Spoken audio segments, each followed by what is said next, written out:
Numbers બેસેલા છે. જેમ તમે કેવું ક્લાસમાં બાળકો બેસેલા છે એવી રીતે ક્લાસની અંદર નંબર છે, 8 નંબર, 9 નંબર, 7 નંબર, બરાબર. હવે સડનલી બધા મસ્તી કરે છે, એન્જોયમેન્ટના મોડમાં છે. એવામાં સડનલી જે 9 નંબર છે ને એને 8 નંબરને બસ ને જોરમાં એક થપ્પડ મારી. તો પેલો બિચારો 8 નંબર કે ભાઈ મારે શું ભૂલ છે, તું મને કેમ થપ્પડ મારી? તો પેલો કે મારી મરજી, મેં તો મોટો છું, હું તને મારી શકું, બરાબર. તો 8 બિચારા પહેલા તો એ કર્યું, પછી એને એવું થયું હું પણ તો મોટો જ છું ને. તો એણે શું કર્યું, 7 ને થપ્પડ મારી, બરાબર. 7 ને શું કીધું, હું મોટો છું, હું મારી શકું, બરાબર. એવી જ રીતે 7 કોને થપ્પડ મારી, 6 કોને મારી, 4, 3. એવી રીતે આખા ક્લાસમાં બધી થપ્પડનો જાણે વરસાદ થઈ ગયો, બધા એકબીજાને થપ્પડ મારે.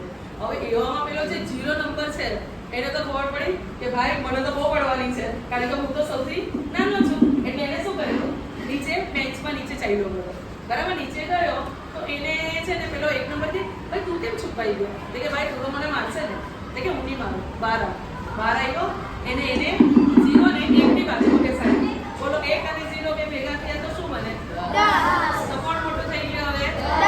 એટલે વાત શું છે શીખવાની, કે હંમેશા આપણાથી નાના જે હોય એને સાથે લઈને ચાલો, બરાબર. એને આપણી ઉપર લાવો તો દરેક જણ ઉપર આવશે અને દરેક જણ ગ્રોથ કરશે.